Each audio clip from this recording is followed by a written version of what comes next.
Many of his people are calling here asking whether I'm dead, whether I'll survive, whether I'll recover.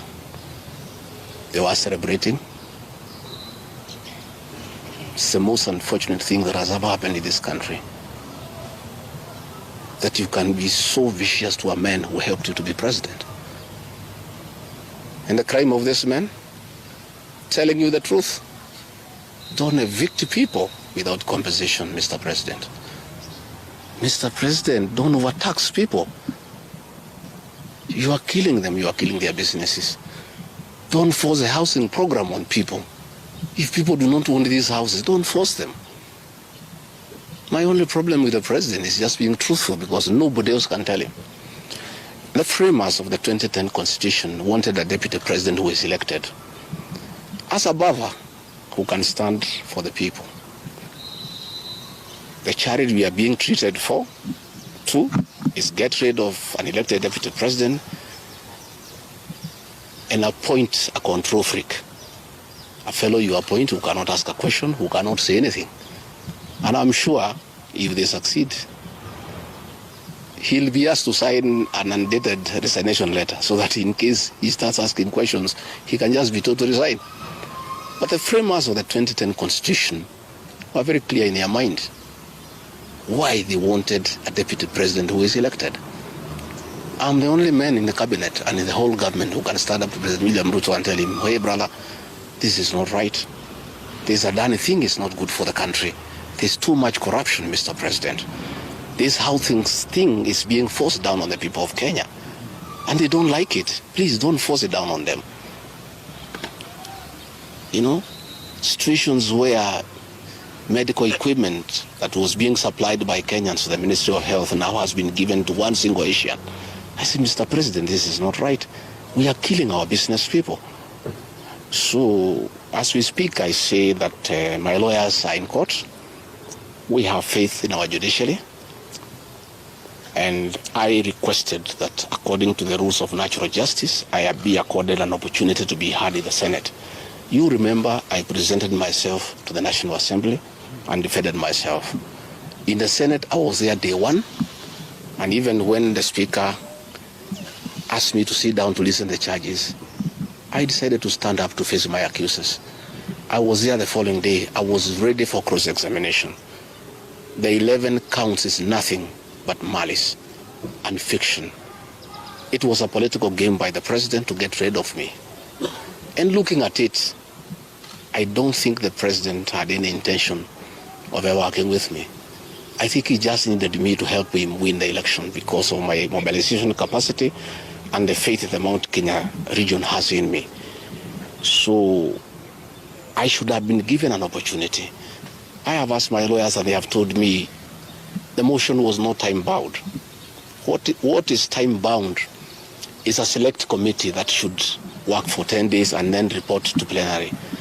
That committee was never constituted, so this matter should have continued and waited for me. I was ready for cross-examination so that I answer those 11 counts one by one, and I'm sure had I been given that opportunity, I would have persuaded the senators otherwise. I was not given that opportunity. When you look at the speed at which Rigathi Gachagua is being hounded at office, it's like the story of Simon Makonde. You remember that story? One who died, who was born on Monday and by Sunday he was buried.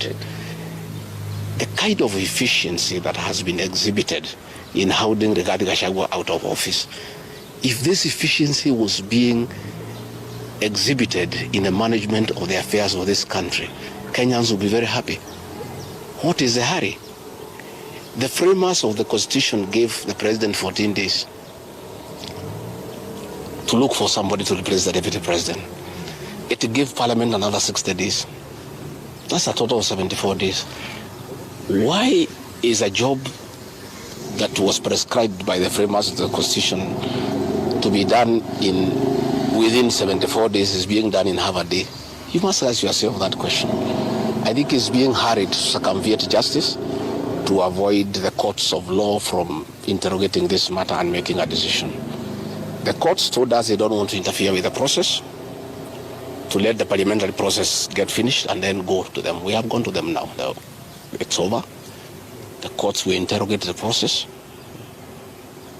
and make a determination. But I ask, let the president obey court orders. Through a court order, Rigathi Gachagua is deputy president. Why doesn't he have cars? Why doesn't he have security? Why has his office been made dysfunctional? I think it's very important. But finally, I want to tell the people of Kenya that I don't feel safe. And for the first time, let me say that on 30th of August in Kisumu, undercover security agents entered my room in Kisumu and bagged it. And one of them tried to poison my food. But we detected it, and we were able to escape the scheme. I was supposed to be killed through poisoning. On 3rd of September, in Nyeri, another team from the National Intelligence Service came to Nyeri and tried to poison food that was meant for me and Kikuyu Council of Elders. I did report this matter to the National Intelligence Service, and the officers who were assigned to my office, I asked them to leave because I felt I was not safe. After the 2 attempts to assassinate me through food poisoning failed, it is when this impeachment motion was hatched. When my security was withdrawn here, officers from the National Intelligence Service have been hovering in every room, in every compound here, to an extent that I had to call my wife and my children to come and stay in my room